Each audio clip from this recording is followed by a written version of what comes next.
Good afternoon, ladies and gentlemen. Well, really, where I am, it is evening. We're back on the virtual gridiron of Madden 2003 in the second week of our franchise mode with the Kansas City Chiefs. So let's go down to the actual game that we are playing this week. Again at home, this time against the Jacksonville Jaguars. In Arrowhead Stadium, my second video in a row in Arrowhead Stadium, assuming I put my videos up in proper order, of course. This is a different team, same year, and the big difference is that this team actually filled up the stadium when it played. Of course, that's the difference between the Kansas City Wizards and the Kansas City Chiefs. If I put these videos up in the wrong order, then hot damn is none of that going to make sense. One thing that does make sense, though, is our commitment to the offensive forward pass. The best team in the NFL during this era, at least in my opinion, outside of the St. Louis Rams. So really the best state was the state of Missouri for passing the ball.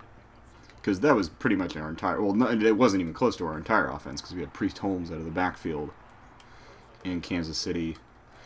Jacksonville during this era, however, was a little bit different. The Jacksonville Jaguars, featuring Mark Brunell at quarterback, I believe still. I'll see when he drops back what the name under the jersey is. I believe that's Brunell. Yep. These were during the last couple of years of the Brunell era in Jacksonville. Hold on a second. I need to change one little thing, because I do it all the time, especially on these Xbox games, because these Xbox games... Aha, there we go. These Xbox controllers are built like jet engines. Well, first of all, actually, I'm using a different controller than the last game I played, so I hopefully won't be throwing just like by accidentally letting my finger touch a trigger. I'm playing on the oldest controller I've ever found for this console. I don't know when I bought it. It's, the original, the Duke, as they call it. The controller F, as some people refer to it. One of my favorite controllers, actually. It's very meaty, very hefty in my large hands. Kind of helps, honestly. I like it pretty much. I like it a little bit better than the redesign. I know a lot of people call the Duke or the F or whatever they call it. They call it the fat, the Xbox Fat controller or whatever they call it. And I understand that. However, I've always been okay with it. It's always fit well in my hands. I do have large hands. And it's the more reliable of the controllers I've had. I've had a couple of controller S's break down on me. And this Duke, which I found and literally had to, like an archaeologist, oh, that was a nice drop to pass there. I literally had to, dust it off. I had to blow the dust off of it because I hadn't touched this thing in what must have been at least 3 or 4 years. Because I haven't had an Xbox in my bedroom at least since then. Because it was all in my parents' basement for a long time. It's now my parents' basement. I used to refer to it as my own house, but I do not live here anymore. Anyway, I'll get all quarter-life crisis on you. And Fred Taylor goes down, unfortunately. He was one of the best ever. At least in Jaguars history, they haven't really had a better running back than him. They haven't really... here's the problem with the Jacksonville Jaguars, is that they had Maurice Jones-Drew, for what that's worth. But they haven't had that many just staple players. So many of these teams have players associated with them. And the players that the Jaguars have associated with them are names like Fred Taylor, Jimmy Smith, and Mark Brunell. And that's all well and good. Brunell's neck's a little weird there. That's all well and good until you realize those guys, their best year was 1999. The three of them, really. Or, well, I mean, Fred Taylor may have peaked a little bit later than that. But, I mean, the point stands, these guys were at their best more than 10 years ago. This franchise was at its best more than 10 years ago. In fact, this franchise probably had the weirdest trajectory of any franchise. I keep giving up these third downs, and I don't know why my defense is just so tired. I do have a mediocre defense. I will absolutely give you that. And I am playing on a little bit harder difficulty. I've moved from Pro to All-Pro because I realize that's where I fit better. Because if I played on Pro, I would win most of the games. And that's just the default. And that's not a brag, that's just how it goes. It's not even the best. I believe all Madden is the best. Anyway, I really thought I would have him there. That was my just dedication to hitting the quarterback that got the best of me there. I'm gonna go see what Mr. Madden wants, because he has yet to let me down. This is the first game where you can ask Madden on defense. 2002 you could not. Now I believe actually most of play calling is asking Madden, or at least asking coach. Oh hey, there we go. There's a good drop. He was pretty much open. Let's ask him again. Hey, that kind of worked. We got pressure on Brunel, forced him to make a pretty good throw. But hey, they didn't get any yards on it, so whatever. Anyway, the big problem with the Jaguars is that they had a weird trajectory. They started in '95, made it all the way to sorry, my throat's trying to kill me. Yeah, that was weird. Made it all the way to the conference championship game in 1996, where they lost to the New England Patriots, which, now that I think of it, is really pretty funny. The idea of that year's conference championship game was Jacksonville at New England, and then Carolina at Green Bay, which are not even close to the teams you would have assumed would have been there, outside of maybe Green Bay. But I mean, nobody thought it would be the Jaguars, at least, because the Denver team that year was supposed to be so great. Jacksonville barely made it into the playoffs, actually. Anyway, so they had a very successful 1996, reasonably successful in 97 and 98. Went, I believe, 14-2 in 1999. Made it to the AFC Championship game, wherein they lost to the Tennessee Titans. Again, probably a more interesting. Those had to be terrible ratings on those weekends. I mean, 1999, the AFC and NFC Championship games were Tennessee at Jacksonville, and then Tampa at St. Louis, which are four of the smallest markets. I don't know that they're the four, because, I mean, Milwaukee might be a little bit smaller, and Green Bay. But, I mean, wow. Now that I really think of that, Nashville and Jacksonville, and then St. Louis and Tampa, those are almost like, I mean, you got North Florida, like, covered. You're good in that situation. If you're in North Florida and you love football. But, I mean, oh, God, wow. You know what's weird is Florida State was probably playing in the NCAA title game that year, too. That was the year, I think, 1999, that was the year they won. But that's beside the point. They did score there. Anyway, after 99, things just kind of went downhill from there. They've made the playoffs since then, I know that, but they just haven't been the stellar franchise we thought they would be. They came into the league alongside the Carolina Panthers. And the Panthers, I mean, safe to say they've been to a Super Bowl. They've won their division 2 years in a row now. They've won their division more times overall than anybody else, like from that era, any of those other expansion teams from that era. Of the three that came in that 3-year period, the Jaguars, the Panthers, and the Browns, the Jags are, I guess, in second. Because, I mean, they've won playoff games. They're not 0-1 in playoffs like the Cleveland Browns are. That's so weird to think. A franchise that has been, I mean, like, well, that expansion franchise, not the one that became the Ravens. Those expansion Browns have played in one playoff game since 1997. I mean, that is gross incompetence. I don't know how you can be less competent than that. I mean, I guess no playoff games. But even the Houston Texans won, which was a franchise doomed to, for whatever reason, just get the short end of every stick. Oh, that was terrible. Should have just thrown it to Tony. Tony would have taken that down. For whatever reason, every bad break has come the Texans' way, from never really having a good quarterback to their best players not remaining at their best for a long enough period of time. They got J.J. Watt now, who, I have a friend who lives, or doesn't live, he lives in Kansas now, but he is from Houston, Texas, obviously, as I didn't need to say Texas there. Anyway, my main point, J.J. Watt is apparently a pretty big, just member of the community in Texas. Him and Andre Johnson both. Oh, Tony! Oh, come on, Joe. See, these controllers are, for as gigantic as these controllers are, I'll take just a stupid, no, I don't want to see the replay. I'll take a stupid nosedive there because I just, these buttons are so much smaller than I expect. And my thumb's kind of twitchy. I will admit that I was not paying enough attention to where my thumb was. I tend to press the A button with the, as I've said multiple times, in an attempt to defend myself. I'm going to wait and see if Tony Richardson gets out into the flat, and oh baby, he does. As I've said before, though, the part of my thumb which I press the A button with typically, this is a thing I'm going to have to change. I'm going to have to be like Tim Tebow, changing my throwing motion up. I have to change my button pressing motion up because it keeps ruining my chances at scores. Damian Wheeler going down. I don't remember Damian Wheeler, unfortunately. So I can't make a snap judgment on whether or not he had a great career or not, as I am wont to do. I just want to go to Tony on the post.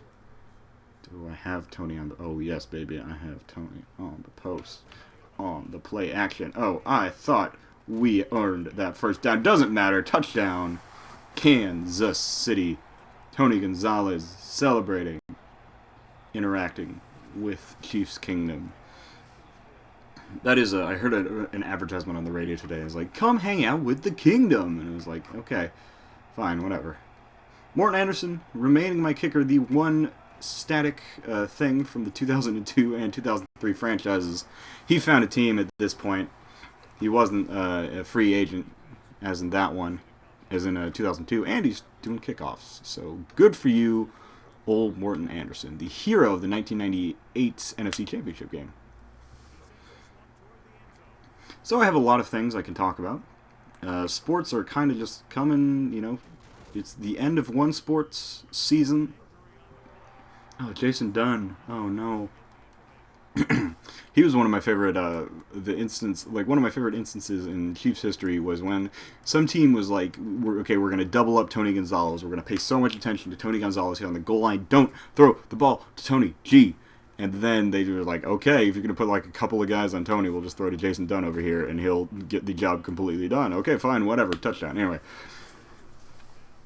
So what was my point? My point is that this is the end of the sports that started back in October. Those being basically every non-American soccer league. Obviously, that ended back in May. But most importantly, to the Americans, my primary base, and in fact myself, I don't really care about the English Premier League. The NBA and NHL have come to an end. The NFL is starting its very long off-season. It's like its actual off-season. There's like the Combine's coming up. What's happening at the NFL Combine? You know, post-draft before the game is when actual interesting stuff happens. You know, guys hold out. Guys get arrested. You know, Johnny Manziel throws apparently a water bottle at somebody or whatever. I'm not paying attention to Johnny Manziel news. I'm sorry. I'm not going to talk about that. Really, the more interesting story is Josh Gordon in Cleveland. Anyway, also, isn't it like Josh McCown like going to be the starter apparently in most people's eyes in Cleveland after they drafted Johnny Manziel? It's so weird because like he gets I guess I'm talking about Johnny Manziel news. He gets so much just shit for being Johnny Manziel. Because he was this guy who came up and, you know, he didn't help himself. It's not his fault. If he had grown up in the, or not grown up, but I mean, if he had come up in the Big 12 rather than the SEC, I think it could be a lot different for him. But the fact that he was playing Alabama and on that big a stage instead of, like, you know, at best Texas, but I mean also, you know, Kansas State and those sort of places that aren't going to, you know, when you lose, it's not like, look at this Johnny Manziel kid beating, you know, even if it was number one Kansas State, nobody cares about Nick Florence right now. He beat number one Kansas State at one point.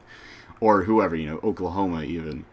You're not as famous for having a great game against a Big 12 school as you are for against one of the premier SEC programs of all time. That's just the way the media is and the way that college football is. So he came up, won the Heisman as a freshman, and had the balls to not be the exact same player as everybody else. In fact, going back to Kansas State, K-State fans hated Johnny Manziel because he was...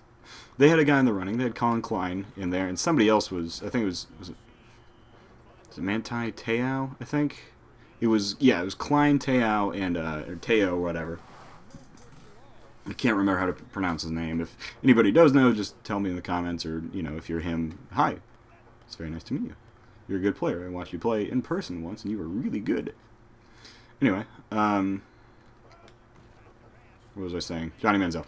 Johnny Manziel got a lot of just... Oh, Eddie. Don't get that.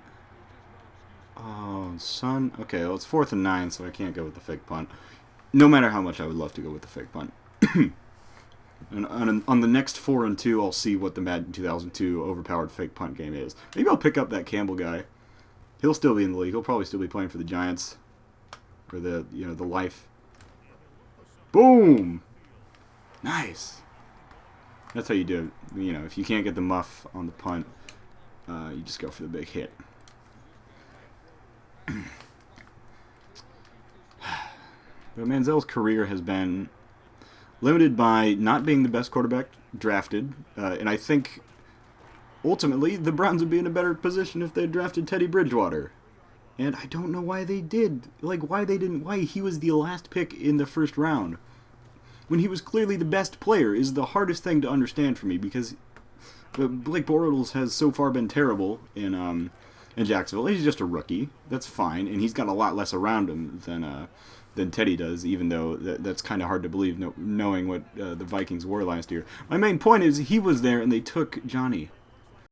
A guy who a lot of people said wouldn't work in the NFL. A guy who a lot of people didn't think had the tools and the maturity to work out in the NFL. And he comes out this year, backs up Brian Hoyer. Brian Hoyer starts to kind of fall off midway through the season. I saw that I think it was at the... Was it the ESPYs last year? Where somebody interviewed Josh Gordon, and he's like, well, yeah, Brian's my quarterback. And he's like, okay, well, the best player on your team doesn't want a rookie coming in, because everybody knew Cleveland might go for Johnny Manziel. And then they did, and he just turned out to, have an underwhelming rookie season. A lot of guys have underwhelming rookie seasons. Drew Bledsoe had an underwhelming rookie season. A lot of guys do. I cannot think of another one off the top of my head, but it'll come to me at some point. Peyton Manning had kind of a mediocre first season. Eli really did. Eli was, I think, backed up by Kurt Warner. And maybe he was the backup to Kurt Warner. Anyway, when he came in, he wasn't that good. That is my point. So, if he goes up and he has a better career after a mediocre first season, great. That's what I would love to see. I would love to see Johnny Manziel be a successful NFL quarterback. However, I don't, the way that... Oh, shit. Again, the thing happens where I press the wrong button with my finger. Because what I was trying to do was I was trying to just press B to go to the guy closest to the ball, and it didn't work. So... we'll be down a touchdown, at least heading into half. Hopefully, maybe we can, get a decent return or something here, but that's very unlikely. Hopefully we just don't give up more points and can just go, because, that's happened before where I've been up or, I was like, I really need to not. Okay, so let's say just, there we go. Okay, it automatically does go down. So we're not going to have a recovery in the end zone situation like we had once. In a game that shall never be spoken of again.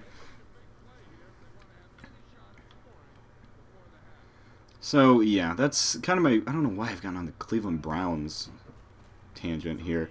In terms of the Kansas City Chiefs, I think we have a good shot at being a very... Oh! Okay, the top of my thumb is firmly on the A button. And there we go. That's how you do it. I'll enter my name. Alright, there we go. Great play and a touchdown, a broken tackle. Not all that dissimilar from the play that was the first touchdown scored in the old Oaken comeback. A video back from October that I do suggest you go check out on my old channel. in terms of the Chiefs, I think we will have a good season in Kansas City. Maybe not a great one, but this team looks pretty good. And it looks like it's getting better. We have Jeremy Maclin now, who is a receiver who has been known to catch balls with his hands. We got Travis Kelce and Anthony Fasano. Two good tight ends. Two very good tight ends. In fact, I thought Travis Kelce, or is it Travis Kelce? Sorry, I say Kelce all the time because somebody mispronounced that once, and it's firmly implanted in my brain that way. I thought he should have been a Pro Bowler last year. Pro Bowl committee disagreed. Anyway, Pro Bowl committee, I think, is just fan voters, right? I'll let you watch the Chief cheerleaders here for a little bit. Chief dancers, I guess, or whatever.